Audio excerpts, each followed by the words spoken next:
پاکستان تحریک انصاف نشستیں جیت کر بھی ہار گئی ہے، اور وہ ہاری کیوں ہے وہ آپ ان کی اپنی پارٹی کے جو کارکن ہیں ان کی زبانی سن لیں، کیونکہ ان کے نزدیک پارٹی جو ہے وہ اخلاقی طور پہ بھی ہاری ہے، اسٹریٹجکلی بھی ہاری ہے اور ویسے بھی ہاری ہے۔ اس سے پہلے کہ میں اس پہ مزید بتاؤں آپ کو کچھ، جو پاکستان تحریک انصاف کی کارکن ہیں ان کی آج پریس ٹاک کی ایک گلمپس آپ کو سنوا دیتے ہیں۔ بہت مشکل فیصلہ ہے، آپ یقین کریں ہم اپنے دل پہ چھری پھیر کے جو ہے یہ اپنے کاغذات اٹھا رہے ہیں، کیونکہ ہمارا بالکل دل نہیں مان رہا۔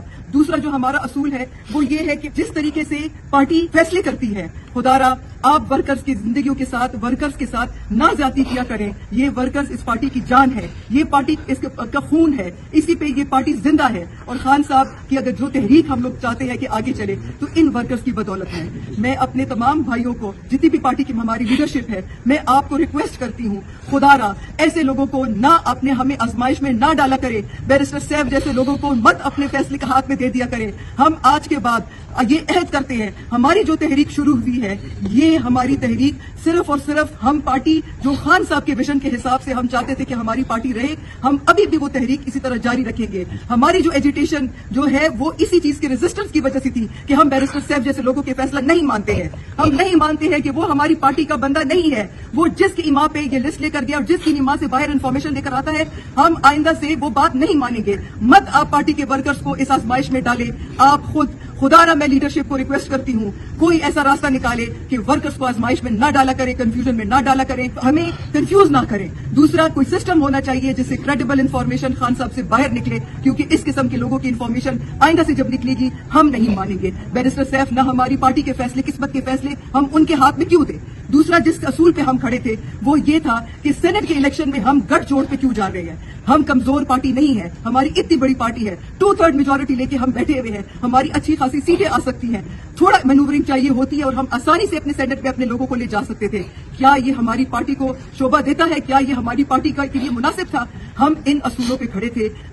میں یہ تمام اپنی پارٹی لیڈران کو یہ کہوں گی کہ خدا را اگلے سینٹ الیکشن 1.5 سال میں آنے والے ہیں، جس قسم کے فیصلے اور جس قسم کے طریقے سے آپ لوگوں نے پارٹی کی سیٹیں بندر بانٹ کر کے اپوزیشن کو دی، یہ بہت غلط طریقہ ہے۔ اسمبلی میں ہمارے ممبران خان صاحب کا ووٹ لے کے خان صاحب کے مینڈیٹ سے آئے تھے، اسمبلی میں بیٹھے تھے، وہ خان صاحب کا نام پہ آئے تھے، وہ خان صاحب کے مینڈیٹ اور رہائی کی تحریک کے لیے لے کر آئے تھے، انہی ووٹوں اور انہی ٹکٹوں اور انہی ممبرانوں سے آپ اپوزیشن کے لوگ کو لے کر آ رہی ہیں۔ یہ ایز اے ورکر مجھے منظور نہیں تھا۔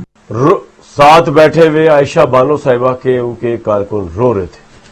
پوزیشن یہ ہے کہ پی ٹی آئی اس وقت بدترین کنفیوژن، انتشار اور ڈویژنس کا شکار ہے، اور اس کی سب سے بڑی وجہ عمران خان صاحب کا یہ فیصلہ ہے کہ ان کو یہ لگتا ہے کہ ان کے بغیر معاملہ چلے گا نہیں، جلد یا دیر بلکہ بہت جلد عمران صاحب کو باہر نکالا جائے گا، so he doesn't need a deal. انہوں نے ڈیل کے مواقع ماضی میں ضائع کیے، اب ڈیل کا کوئی موقع بھی نہیں ہے، کوئی دستور بھی نہیں بن رہا۔ تو یہ سچویشن کے اندر تحریک انصاف کی جو باہر کی قیادت کی ایک غالب اکثریت ہے، لگ یہ رہا ہے کہ وہ بھی بڑے خوش ہے کہ عمران صاحب اندر ہیں، کیونکہ جس طرح کے پیتھیٹک ڈیسیژنس یہ سینٹ کے موقع پہ ہوئے، جس طرح اپنے ہی کارکن کو ہرایا جا رہا ہے، باقی سیٹوں پہ تو چلو وہ سارا معاملہ طے ہو گیا تھا، پیپلز پارٹی، جے یو آئی ایف وغیرہ کا پی ٹی آئی کے ساتھ، یہ بھی اصولوں میں سمجھوتا، لیکن چلے تو ہوتا ہی ہے۔ وہ ایک سیٹ رہ گئی تھی جس کے اندر طلحہ صاحب تھے اور اس کے مقابلے میں خرم صاحب تھے، پی ٹی آئی کے جینون کارکن، ان کا وہاں مقابلہ تھا کیونکہ انہوں نے بیٹھنے سے انکار کر دیا۔ پی ٹی آئی نے کوئی کارکن اپنا کوئی بندہ کھڑا ہی نہیں کیا تھا، لیکن پی ٹی آئی نے چال جو چلی وہاں پہ کے پی کے اندر وہ یہ کہ انہوں نے 19 سیٹیں ووٹ جہاں پر پارٹی کا ایک کینڈیڈیٹ منتخب ہوتا ہے سینیٹر، انہوں نے 19 سے بہت زیادہ ووٹ پڑوا دیے اپنے دوسرے کینڈیڈیٹس کو، تاکہ جو خرم صاحب کارکن ہیں وہ طلحہ کے مقابلے میں بادی النظر میں مبینہ طور پر ہار جائیں، اور طلحہ صاحب 19 سے بھی کم 17 ووٹ لے کر بھی کامیاب ہو گئے، جو پیپلز پارٹی کے طلحہ صاحب۔ پھر مرزا افریدی صاحب، جن کا ایک تو یہ تھا کہ انہوں نے پریس کانفرنس کی تھی اور پالیسی یہ تھی کہ خواہ وہ ڈار صاحب ہو یا فواد صاحب ہوں جنہوں نے پریس ٹاک کی ہے، یا اسد عمر صاحب ہوں، ان کو پارٹی میں نہیں لینا، وہ سورہ اربوں خربوں پتی ہیں۔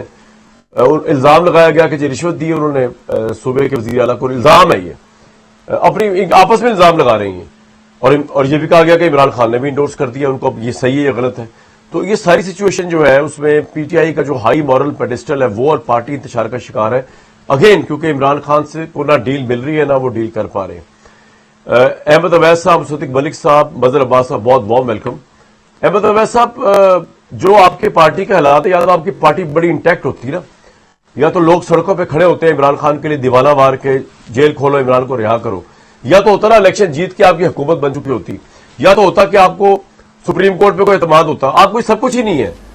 مجھے سمجھ نہیں آ رہا جو پارٹی کے حالات ہیں جو اس کے پی کے سینٹ الیکشن میں نظر آئے, جو بھی آپ عائشہ بانو صاحبہ سن رہے ہیں, جو کارکن جس طرح بدل ہوئے ہیں, what option Imran Khan has left except to make a deal by all means, چاہے اس کے لیے جھکنا پڑے یا نہ جھکنا پڑے. یہ آپ کو لگتا ہے کہ نہیں اس کے بغیر بھی کام چل رہا ہے؟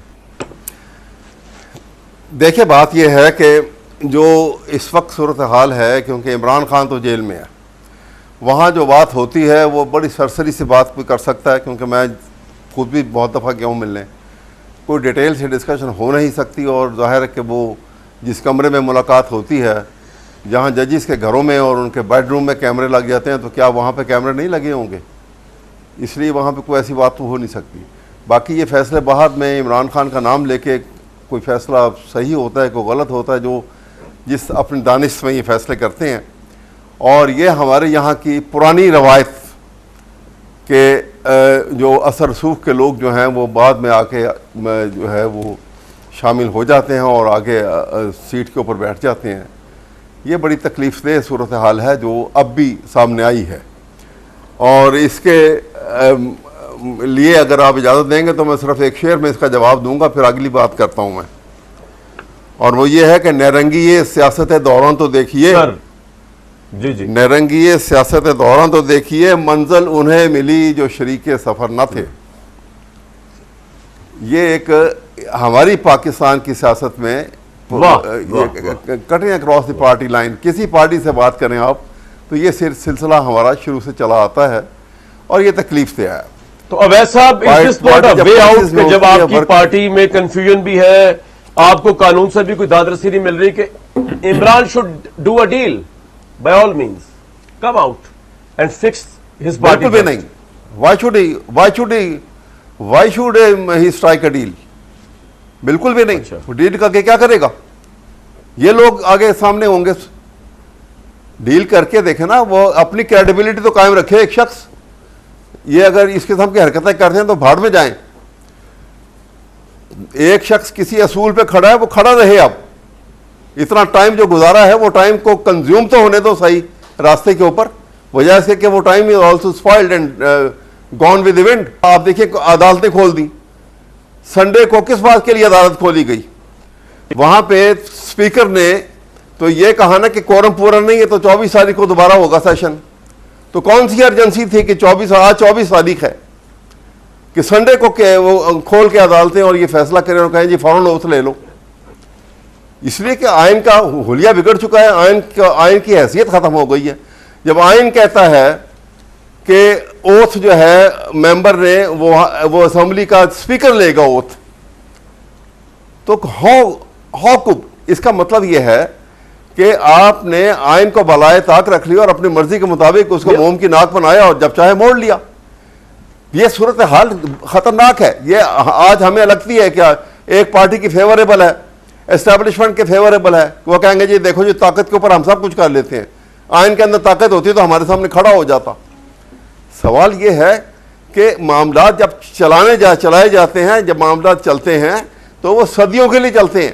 اصول بنائے جاتے ہیں تو صدیوں تک قائم رکھتے ہیں. اگر کسی ملک نے ترقی کرنی اور ترقی یافتہ صف میں کھڑے ہونا ہے تو کسی قوم نے, لیکن اگر نہیں ہونا ہے تو پھر یہ روایت کہ جی اب یہ ہو گیا جی چلو جی ڈیل کرو جی تم بھی مان لو, جو جیسے یہ کرتے رہیں ویسے یہ بھی کرتے جائیں. تو کوئی شخص تو چلو جہاں کھڑا ہے اس کو جو ہے اپنی قربانی دے دی, اس نے اپنی لائف کی تو دے رہا ہے, اصول کے اوپر دے رہا ہے. لیکن یہ صورتحال میں آپ کو سامنے عرض کر رہا ہوں کہ اگر کل کو یہ کہا جائے کہ آج جج صاحب نہیں ہے تو اسمبلی کا اسپیکر جو ہے وہ فیصلے کرنا شروع کر دیا عدالت کی آ کے, تو کیا will it be all right? یہ عجیب تماشا بنایا ہوا اس ملک کے اندر.